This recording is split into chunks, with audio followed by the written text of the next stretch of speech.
Hey, welcome back to Vortex Garage and our next update on our Triumph Spitfire restoration. So we've already been working a little bit today, so we're going to cut in with some video where we'll kind of catch you up onto where we are now, and then we'll talk a little bit about where we're heading.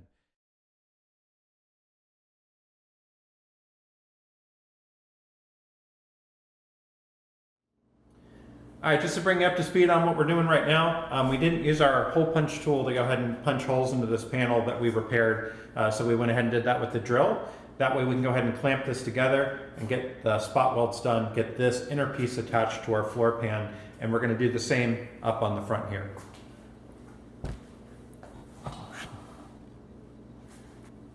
So yeah, up here, just the same as we did back there, we had replaced some of this panel with some new metal, and we didn't use our tool to punch holes in it.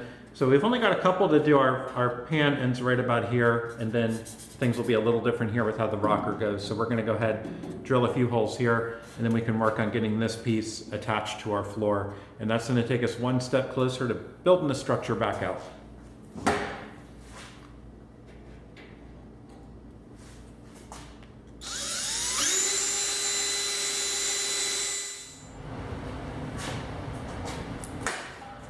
So I am going to go ahead and just lightly grind off the weld-through primer here. The main reason is I don't want this on the outer piece here where I don't need it, and it lets off fumes and everything, so the less of it, the better. I'll keep it here because this is sandwiched underneath, and I kind of want it there for a little added protection for the future. But up here, don't need it.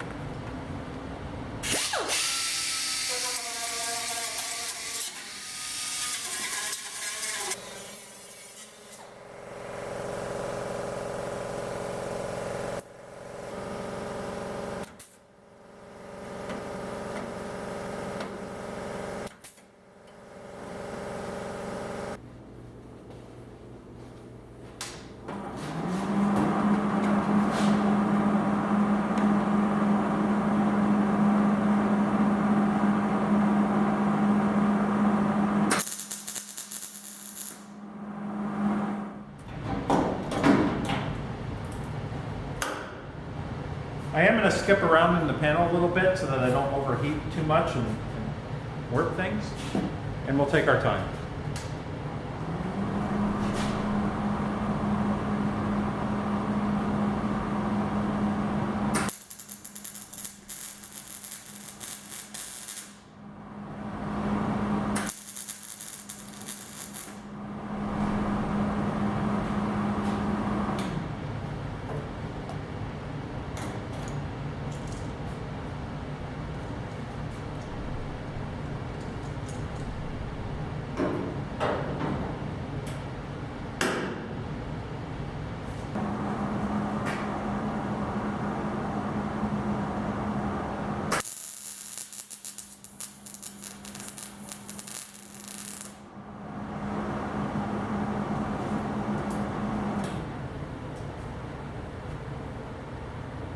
Now that's a nice weld.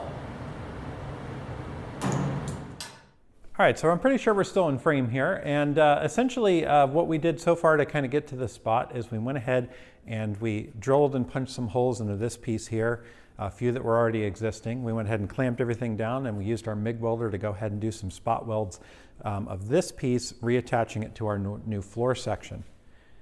We did the same back here. And as you can see, this one we haven't put any weld-through primer on yet because we're going to rust prevent coat the inside of our piece here. But what we've done is we've gone ahead and spot welded it, ground it down so it's nice and smooth. Now with this piece here, I've been kind of looking at it. You can see there's a little bit of an extra flange here. This is sort of bent out to accommodate the work we're going to be doing here in a little bit. But in the meantime, I've definitely been looking at this thinking, this flange might need to drop a little lower, but I think we won't know until we're doing the actual rear quarter. So there is a slight chance we're going to have to add a little bit of material here, but we'll wait and find that out when the time comes. In the meantime, this flange is basically really nice when it comes to our floor pan flange. Those are all lined up really nice. So what we're going to do at this point, that's essentially what we did this morning kind of early, is went ahead and get these attached, welded and ground down, and then we've gone through and we've sort of prepped our floor pan here for some additional work.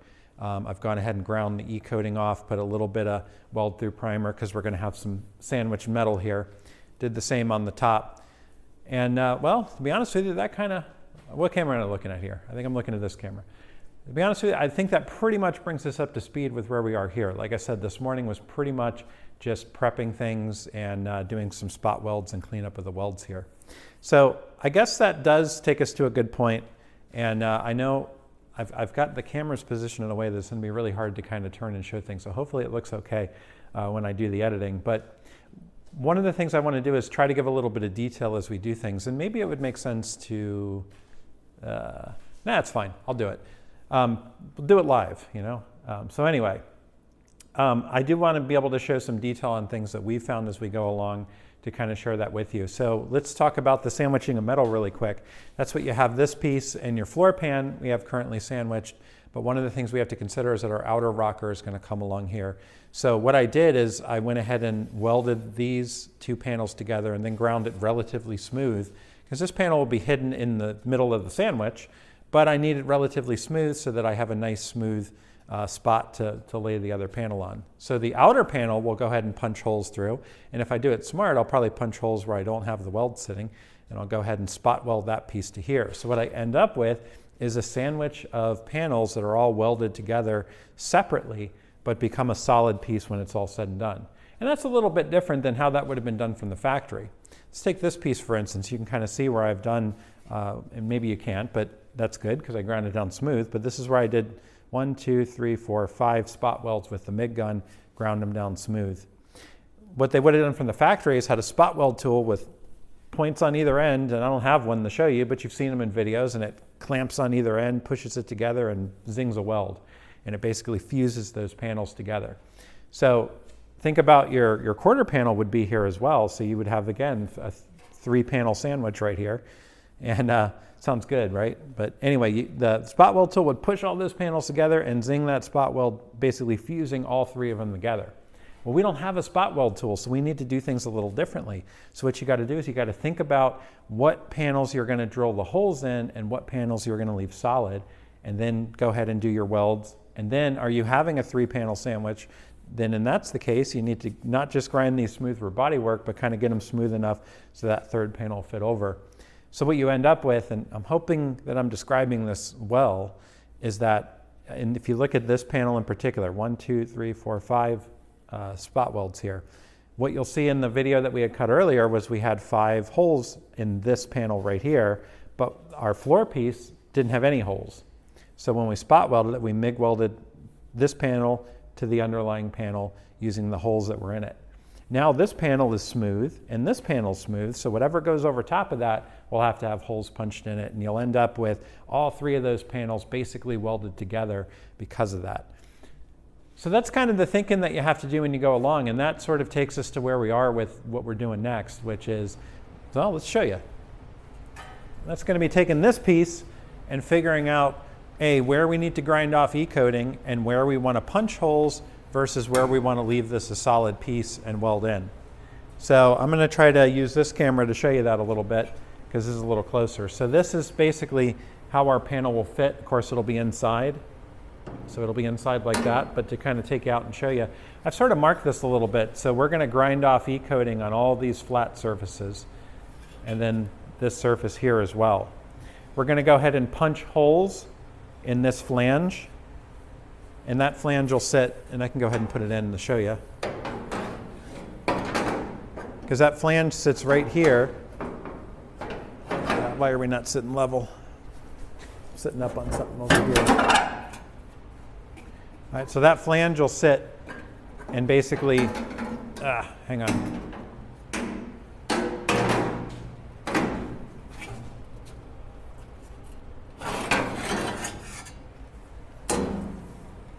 Sorry about that. I'm trying to figure out the best way to show this to you. But so when we punch holes in here, basically we'll come in on this piece here and we're going to MIG weld from the top down, and then we'll go ahead and attach it this way. Now there's another way we could do it, which would be we could drill holes on the bottom of our floor pan, leave this a solid piece, and MIG weld from the bottom up. Now the only difficulty there is we've got this flange here, so we can't use our pneumatic punch tool, so we'd have to drill all of those spot weld holes. Whereas here, I've already tested it and checked, I'll be able to use the pneumatic punch tool. And since this is open right here, I'll have no problem getting the MIG gun in. I shouldn't have a problem coming in and doing the welds from the top. Plus, I don't have to worry about grinding them so much because this is going to be completely concealed and hidden. So even if I leave a little bit of bumps on the spot welds, it's not going to be a big deal. From the bottom, it'll look a lot cleaner. And the bottom is something that you could actually see from underneath the vehicle. So on this one, that's why on this, I'm going to go ahead and punch holes and I'm going to weld from the top down. Now on the back piece here, that's this surface right here. As you can see, I've kind of put some dots on it as reference. These are going to go away because I'm going to grind away the E-coating here as well. But I'll put them back. I'm going to go ahead and punch holes here. We're going to weld from the inside through here to this panel. So that way I'm not drilling holes in this panel. And that's kind of how it makes sense to do it. And like I said, you just got to fit the piece and look at it and figure it out. So we're going to drill in or punch holes and then weld in from the back. So that sort of covers our game plan for the back section and the bottom section. But what about the front section? Well, let's take a closer look. All right, so I moved the one camera to hopefully make it a little easier to see here. But as you can tell from the work that we did to remove this, we drilled through this panel in order to go ahead and release the panel from behind. So we've already got holes existing here that we can use. So more than likely, we don't want to punch here because when we go ahead and mount this, and we just need to check the fit, these holes are going to line up and be good holes for us to make our spot welds through. And it looks like for the most part, this piece is going to line up just fine, and we will be able to use those holes. And that makes sense, because otherwise I'd be plugging all these holes or having to replace this entire panel and then coming through and punching here and having to reach in and weld from the inside. So more than likely, we're not going to put any holes on this piece in the front. We'll use the existing holes that we drilled out. So, you know, I'm sure there's multiple ways that you could do this. And let me look at the right camera again. I know there's multiple ways you can do this. This is sort of how I'm looking at it and deciding it. And this isn't exactly the way that everyone has to do it. It's just kind of sharing with you that as you look at these things and as you go through the process, you want to take time to think through how you want to do this and what works for you in terms of how you've disassembled things, how you've been putting it back together, and basically figure out how you want your puzzle to go together. So before we move on, there was one more thing that I want to show you that we went ahead and did, and I think this is kind of an interesting thing to kind of point out in our build here.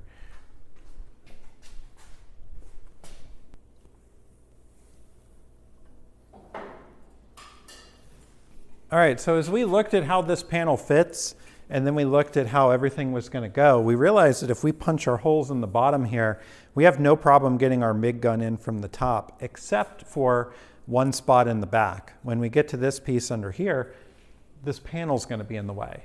So we needed to rethink how we were going to do that. So what made sense is, well, and we marked it here, let's not punch holes in the last couple inches of this. And instead, we came in here and we went ahead and drilled 4 holes. So we can do 4 spot welds along the last couple inches of this panel, but we're going to do those from the back side, from the underside up. Whereas on the other flange, we're going to do it from the top side down. So this is, again, just that kind of take your time, look at things, and really plan it out and think how you want to do it. If I had just said, hey, this flange, you know, I'm going to punch holes and weld it from the top, I would have punched the holes on this side, and then I would have gone to install it and realized, hey, this panel's in the way. There's no way you can get your MIG gun in there. This panel itself is pretty interesting because it has a couple holes punched in it.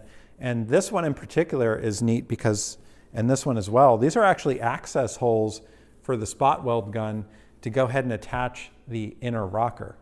And I think we kind of showed you that before, but I forgot I had the car flipped up. But anyway, as you attach this piece, you would lay the inner rocker on the inside. There would be no way to do the spot weld gun. Remember that thing that kind of clamps in? So these holes that would allow you to do the spot welds. And we actually drilled through this hole to release the spot welds on the old piece. So interesting note, if you're curious what these are, you'd see it when you're working on it. But these are basically to allow you to get to the welds from the back side. So that's going to be real important when we do our inner rocker, because we know that we can get the MIG gun through this side. So it's going to make sense to probably go in that direction, but we'll see when we get there. All right, so what we're going to do now is we're going to go ahead and grind off all of our E-coating and all the spots that we have ready to go. Then we're going to double check everything, remark where we want to punch our holes, make sure we got all the holes drilled that we need on this side, and then we're going to start welding this together, and we're going to be one step closer to having this car back together. All right, so we've got all of our E-coating ground off the areas that we need to, and we've gone ahead and hole punched all the areas. We're going to put some spot welds. So what we can do is start fitting the panel up. So I've rotated our car a little bit to make it a little easier, and we're going to go ahead and get it fit. Now if I look along this edge here, there's a little bit of a gap where our floor pan has a little bit of flex in it, and also where we have a little bit of flex in our sill piece as well, and we need to get it lined up. So what we're going to do is work on that alignment, and when we get it where we want, we've got some of these types of locking pliers, and of course we've got clecos that we're going to use. So I've already done 2 holes for clecos, and I'm going to do a third one up here.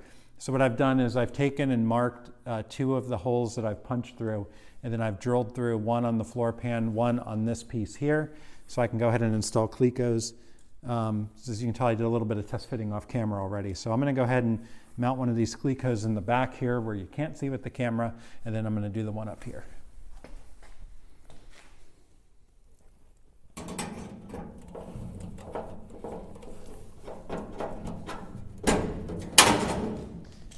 Okay, so there's one. Now for this second one, I'm going to go ahead and not going to put the locking pliers on just yet because I can move the panel around to line my cleco up like that, and that's going to bring them together. And that's actually pretty well aligned along this lip, and that's what we want to look for, is what our alignment's like as we go along, because then we can come in here and so like here I can, actually that looks pretty darn good. So I can come in here and clamp those 2 pieces together. Now all I got to do is go ahead and come up here, and I think it was this bottom one, I put a mark. I'm going to go ahead and drill through that, and I can do a cleco either from the inside or the outside here to attach that back piece. And then all we need to do is take a look at how our flanges fit up here and start doing some spot welding.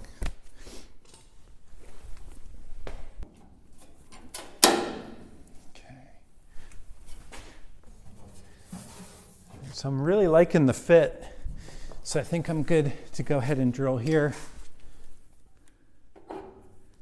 and then put a cleco in.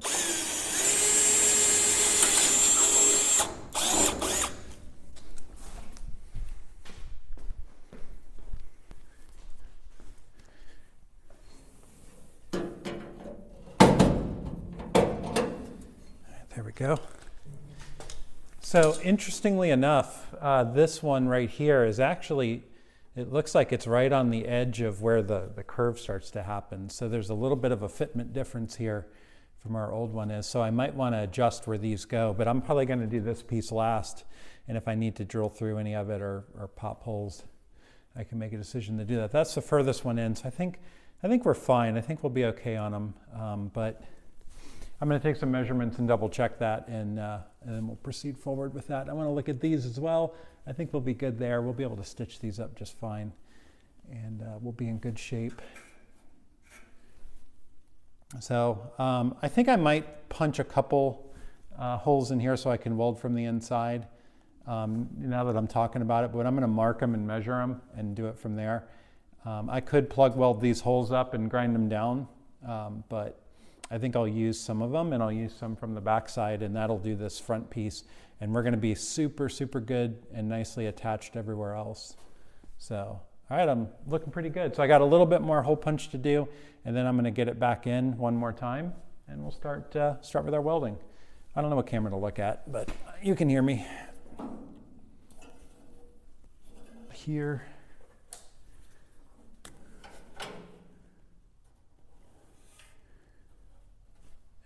Right about here. Otherwise, that one's great, that one's great, that one's not bad. All right.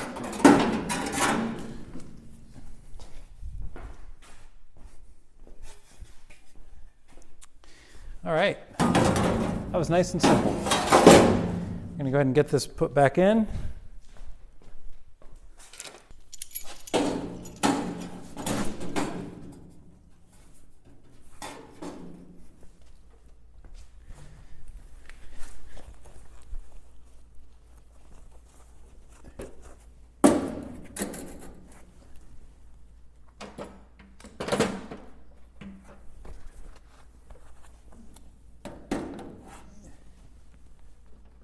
All right. Well, I think we're ready to go ahead and put a couple tack welds in and see if we got everything held down the way that we want it.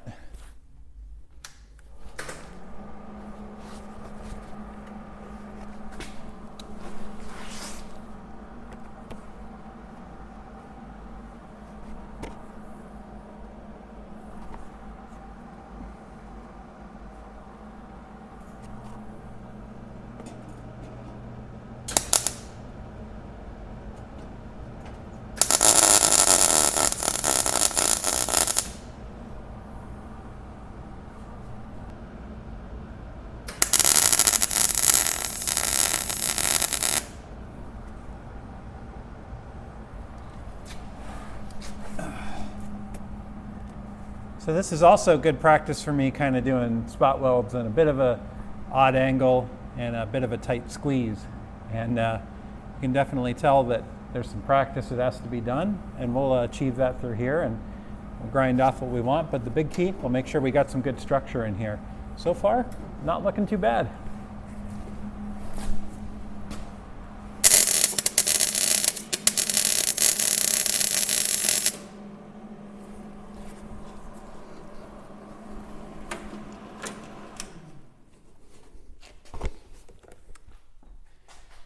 All right, so we're going to go ahead and let our welds cool a little bit, and then we're going to continue on.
All right, so real quick, I forgot that I had thrown one of these on the order when I picked up some sheet metal, a really cheap part, and this one was kind of bent up, so I've gone ahead and cut this one away so I can go ahead and weld in a new piece. What I'm going to do in the meantime though, I'm already starting to grind down all the rust on this inner piece.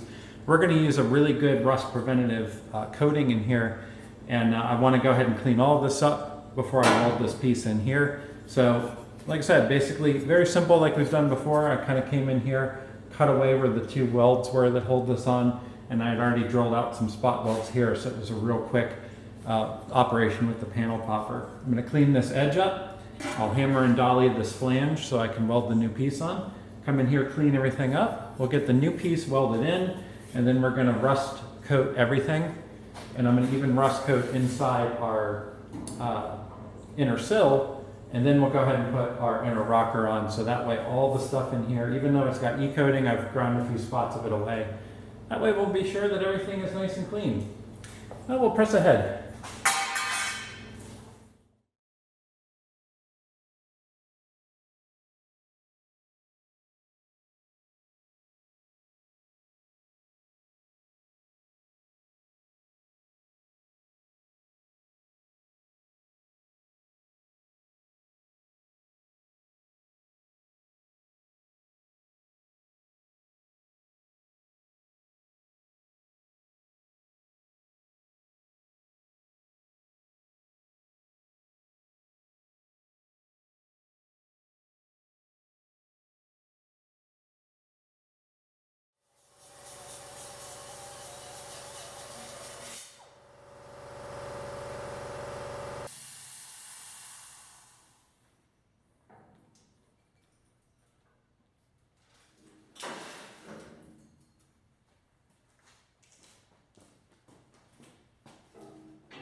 All right, so we're pretty much ready to move forward. So what we're gonna do, you've seen us go ahead and remove all of the coatings that we had on here. We had a little bit of spray primer just to keep flash rust down from the panels we had repaired.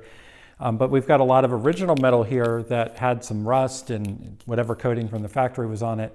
We've gone ahead and sanded all that down, basically got us down the good bare metal. Plus we've got our new piece here where we've had a little bit of the E-coating ground off, plus our repairs back here. Well, what we want to do, these are all interior panels. They're hopefully never going to see the light of day again when we go ahead and get them coated, but they are susceptible to having moisture and condensation come through. So we really need to protect them. So we're going to use Eastwood's Rust Encapsulator Platinum. And this stuff's really, really good for coating these internal panels, frames, and stuff like that, and putting a really strong, solid rust preventative coating on them. So we're going to go ahead and coat this stuff, and then what we'll do is we'll leave flange areas where we need to do spot welds for our external panels and move on from there. But what this will do is make sure the bulk of this stuff is nice and protected with a really strong rust preventative coating. Oh, and I think you can spray this stuff. I'm sure if you read the label here, it says you can, spray application. It can be thinned up to 20% with xylene. But we're actually just going to brush it on because this is all internal stuff, so I'm comfortable just brushing it.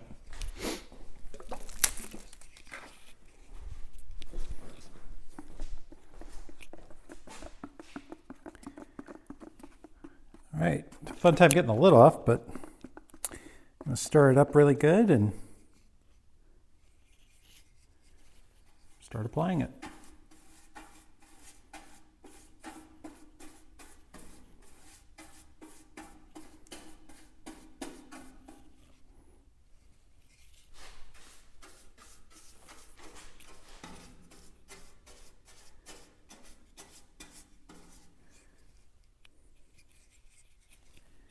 So I've used their other rust encapsulator, and I like that one.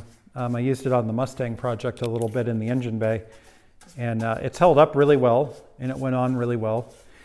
I can tell you right off the bat, this stuff feels a lot thicker. So it's a little easier to brush without making a mess.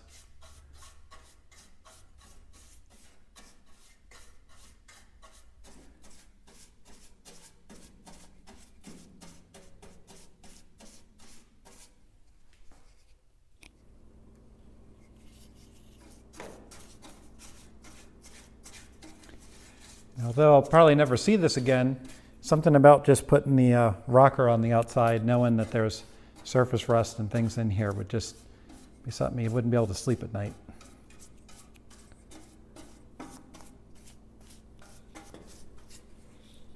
That went on pretty easy. Now, yeah, if I was doing a frame, I know you can brush a frame, but if it was something that I thought would be seen, I would probably want to use a better brush than this cheap chip brush. But then I'd also probably want to look into spraying it. So, but it certainly brushes on easy enough. So I know this is E-coated, but in the grinding of the flanges, I removed some of that, and in some areas I knocked some of it off with the grinder as I was going along. Plus I can maybe get it to kind of go in between the panels a little bit. As far as I'm concerned, when it comes to the amount of work that's been put in here, anything that I can put on this that's going to add rust preventative measures, I'm going to do. And for an inexpensive jar of stuff and 5 minutes of sitting here with a brush, I'll take it for whatever it's worth.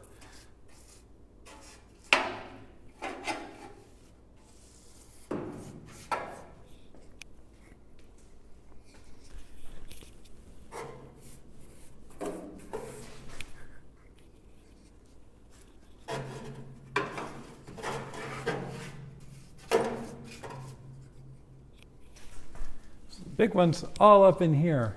I can coat pretty much most of this. Of